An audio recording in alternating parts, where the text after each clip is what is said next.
audio recording, video recording in 5, 4, 3, 2.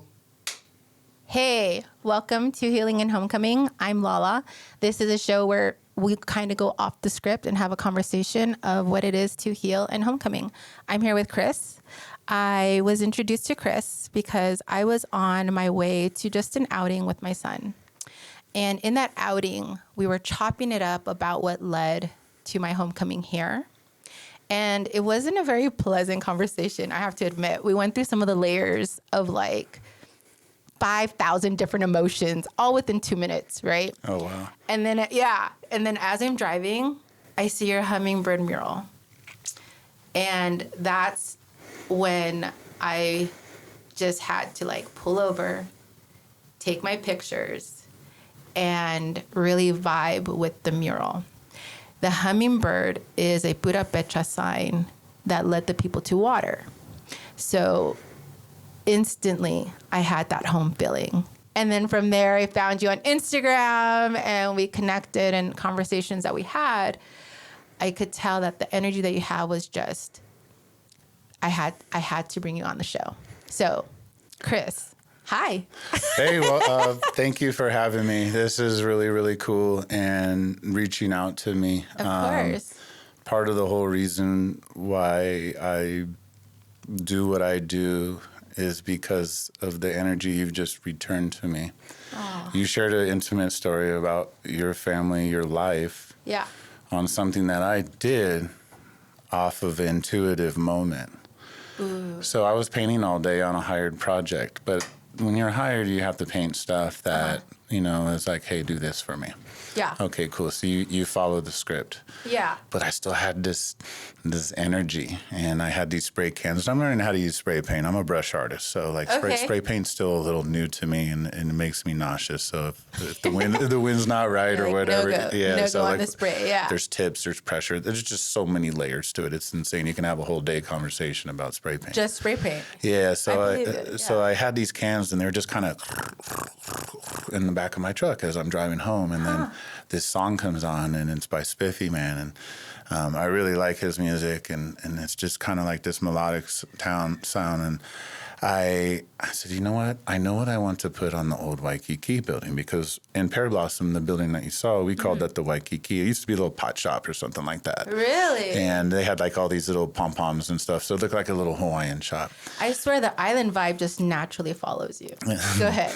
And well, I do like island life. It's totally cool. And I kind of have my own island up there in Pear Blossom, from the world. So as I get up to the wall, and I'm like, okay, I know what I want to do. Yeah. And I started with one of the hummingbirds and in the flames, because the background was kind of like a fiery, intense feeling. Yeah. And whatever I did there, I knew I wanted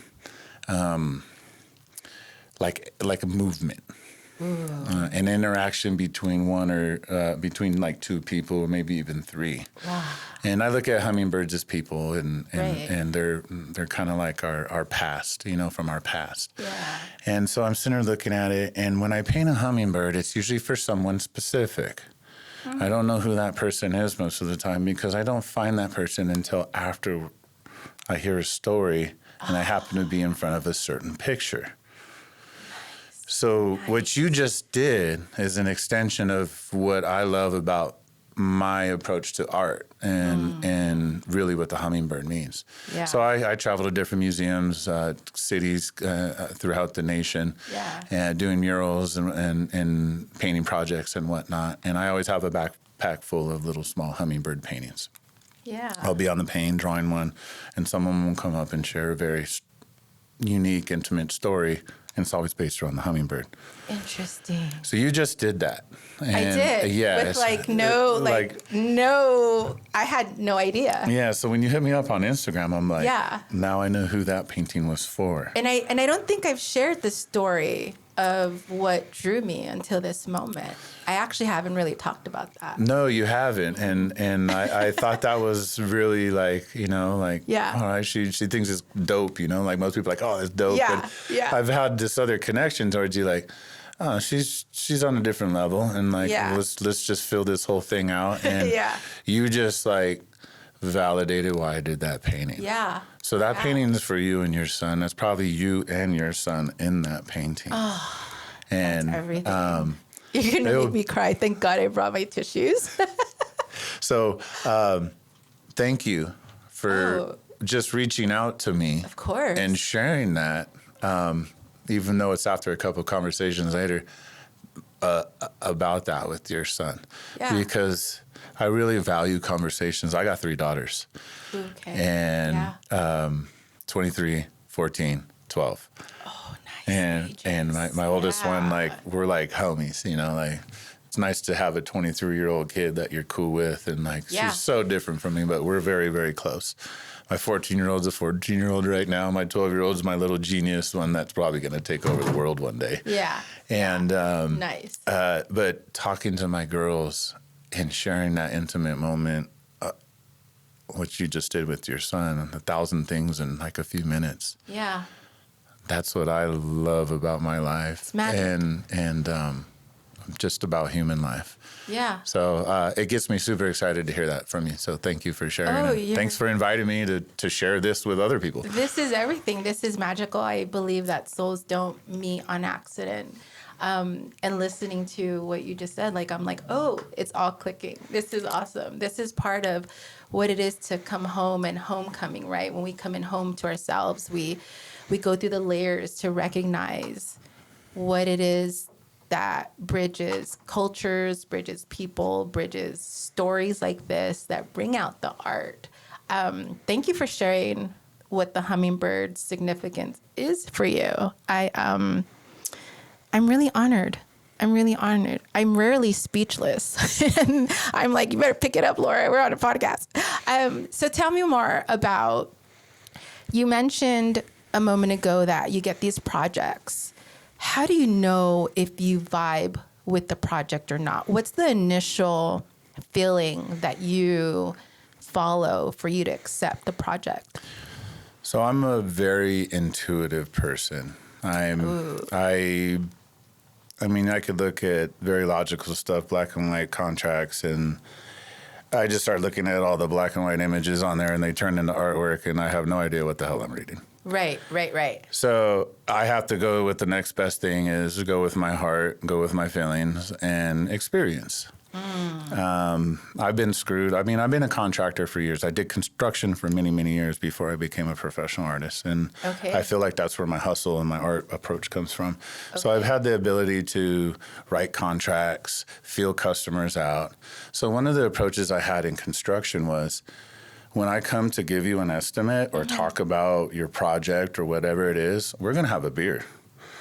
I love that. We're going to smoke a doobie. We're going to have a beer. I love that. And if you don't do any of that and you're totally straight edge, let's go get some Kool-Aid and we'll just shoot it up on the porch. And I want to feel who you are. Because how could I design a yard or a design or a concept if I don't know who you are? Yeah. So usually by the end of that first interaction, if I ain't vibing with them, I'm just like, you know what, I'm not the right fit for this job.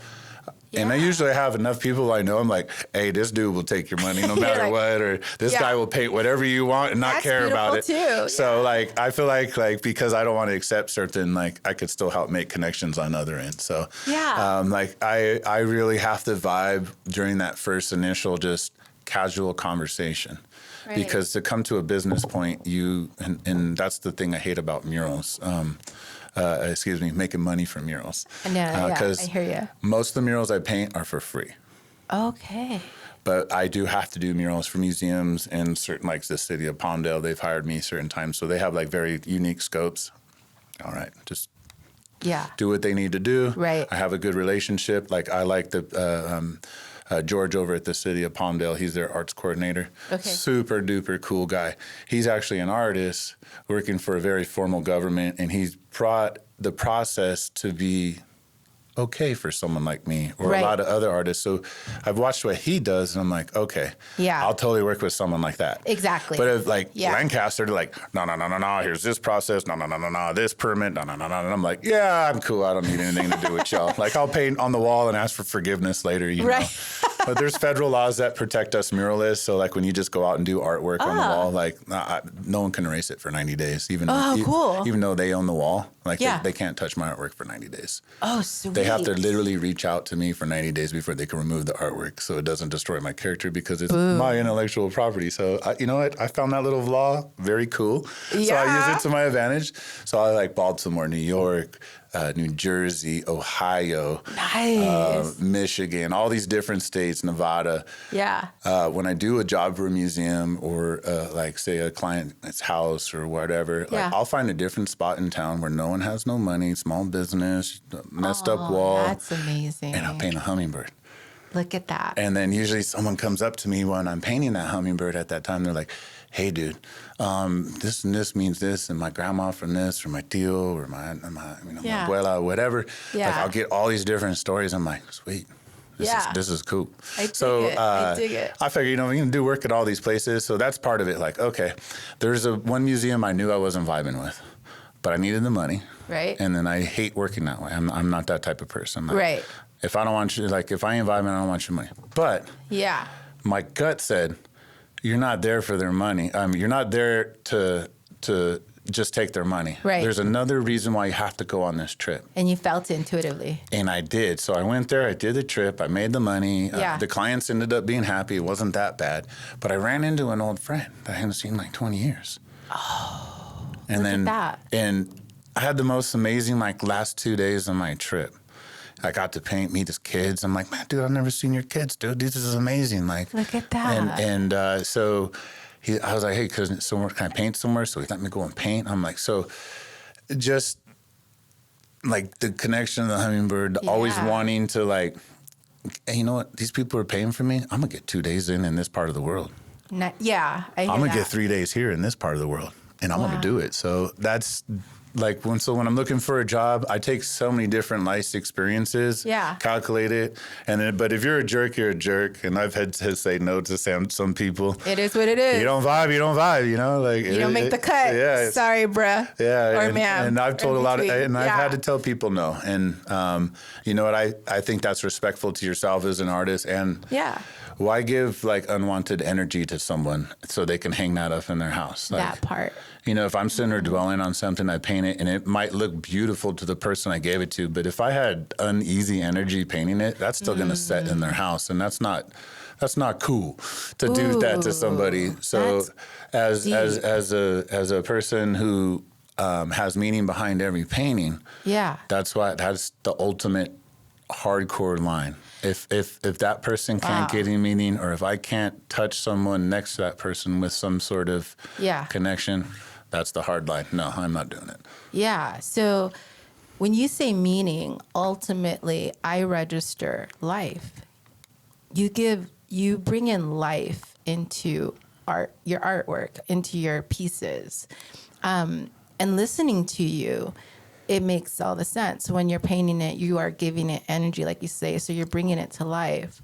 That makes all the sense on art and how it lives, or your art and how it lives and how it speaks to people. That's, you're blowing my mind.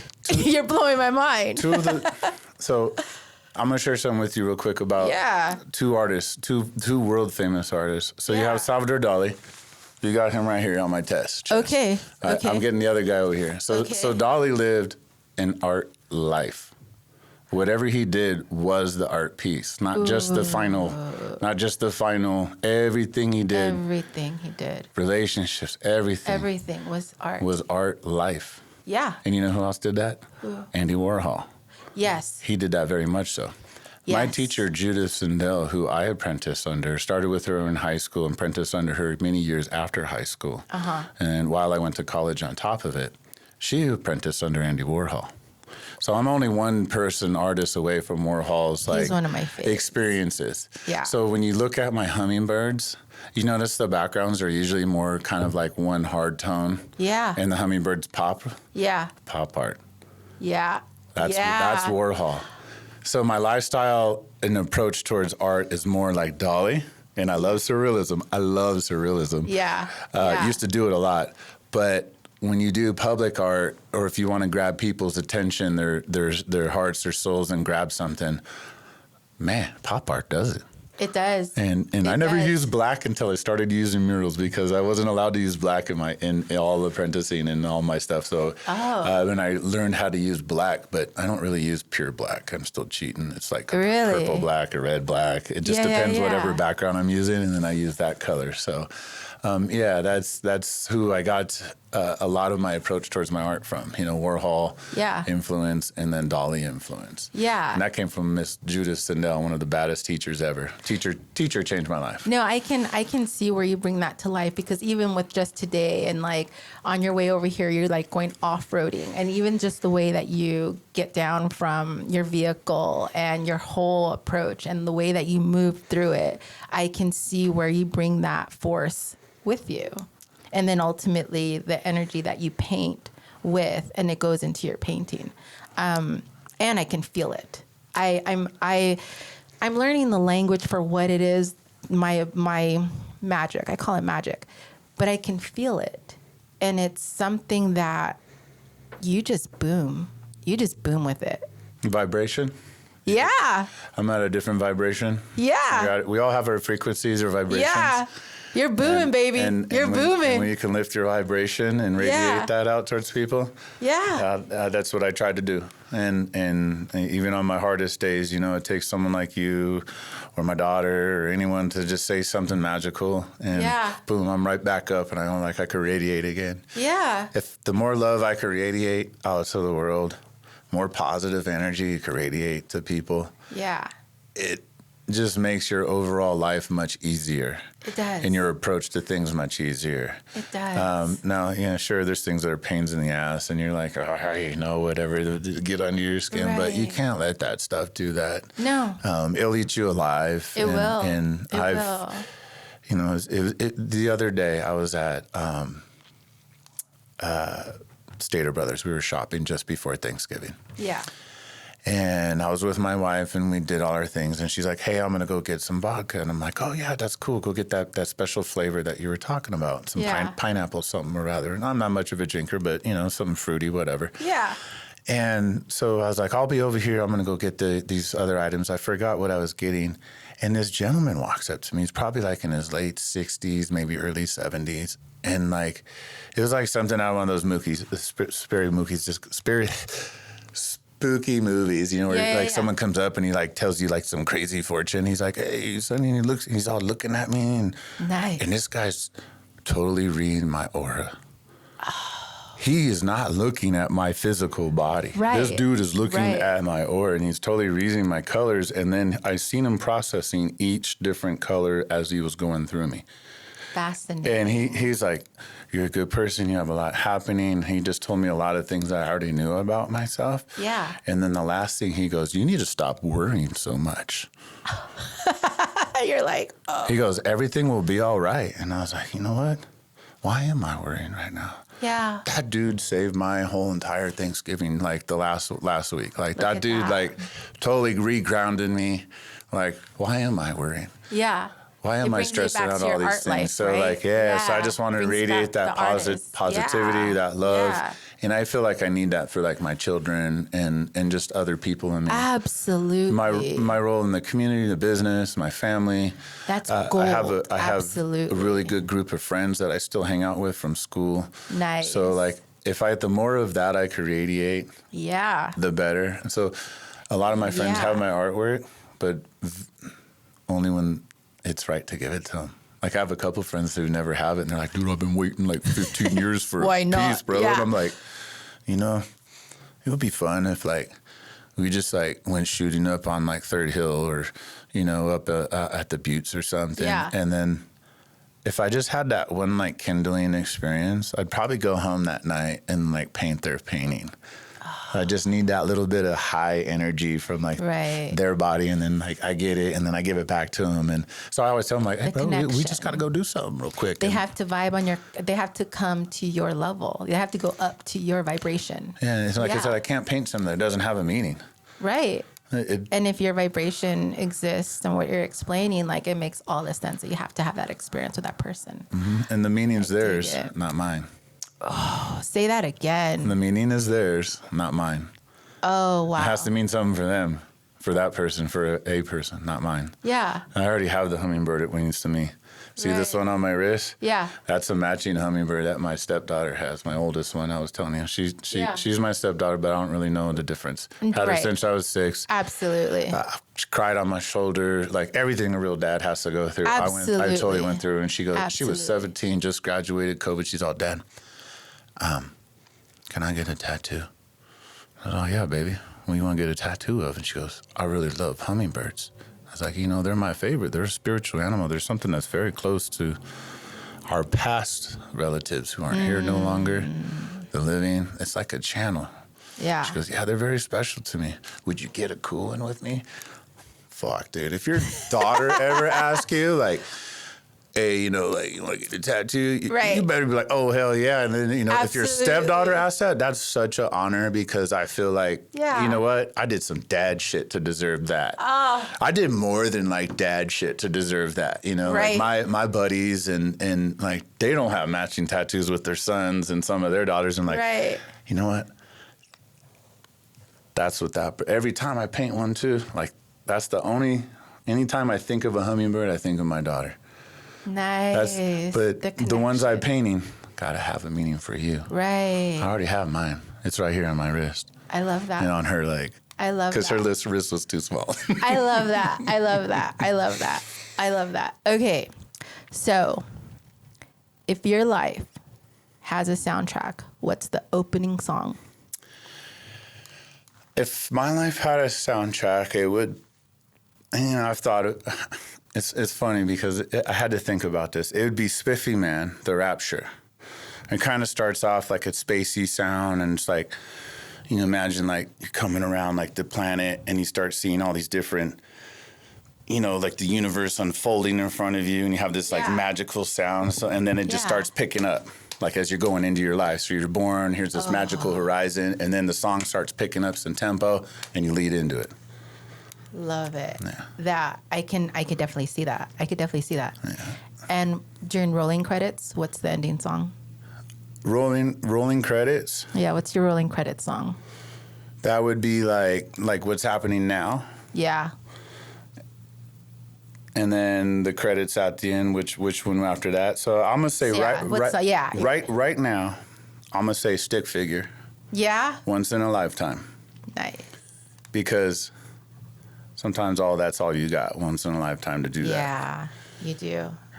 Yeah. You have once in a lifetime to paint this, once in a lifetime to skydive by the pyramids, once in a lifetime to do something with your daughter, once in a lifetime to do something with your other 2 daughters, your Yeah. wife, your friends, podcasts, once in a lifetime. Right. Like, that's me right now. Yeah. Now, on my way out, my ending soundtrack, Yeah. I had this the day I heard this song. I was pretty young. It's by Flogging Molly. I actually have their shirt on right now. Look at that.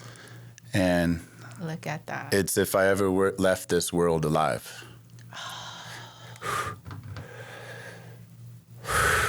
Yeah, take them. Yeah. Yeah, that's Yeah. the shit. Yeah. And Yeah. Yeah. I met my wife on MySpace, Nice. I dig and it. she had a little no effects thing on her thing. I'm like, hey, you look pretty interesting. That was my line that I picked up, and Yeah. on our first or second date, that question came up, and that's her song too. Look at that. Yeah, so I love a love story. like I love a love story. if I had a soundtrack, I'd start off with Spiffy Man. I'd have my once in a lifetime experiences, and then If I Ever Left This World Alive. That's how it ended up. Chris, you're gonna make me ruin my makeup. That's all right. I am so grateful that you accepted this invitation to come. I feel like you gifted me with words that I'm going to take to beyond this universe. And I am so grateful, and I cannot thank you enough for coming on the show. I thank you for having me, and the fact that you're going to take it somewhere beyond. I sure hope. I felt like I've done part of my mission while I'm here on this planet. Look at that. Could I give you a hug? Absolutely. Oh, I love you. Yeah, bless you very much, and thank you for having me. Thank you, of course. Oh my God. It was cool. That was It was so cool. awesome. Yeah, my first podcast. Thank you. No, yeah, first of many. Could I have one of these waters? Please, it's for you. All right, Please. all right. Yeah, that Please. was cool. Thank you. And yeah, if you ever just want to rap and bullshit a little bit longer, or do this on the side of a mountain, like I got spots. For you guys, Oh, so. I feel like this is. I grew the up out beginning. here. I know every inch of this whole AV. This is On the all the beginning. OG spots, the spots that we have, like no one else has access to. I have a lot of access to. Oh, this is the beginning of something. I may not be able to tell yet what it is, but this is definitely the beginning of something. Thank you, even your family. Yeah. You know, And please enjoy this. we're gonna get a photo. If Mikey can. I didn't even take a picture of that to share with Can you anyone. get a photo? Wasn't that was a great? And I was just letting it roll because I think all that stuff was great. Was it? It was just everything. So,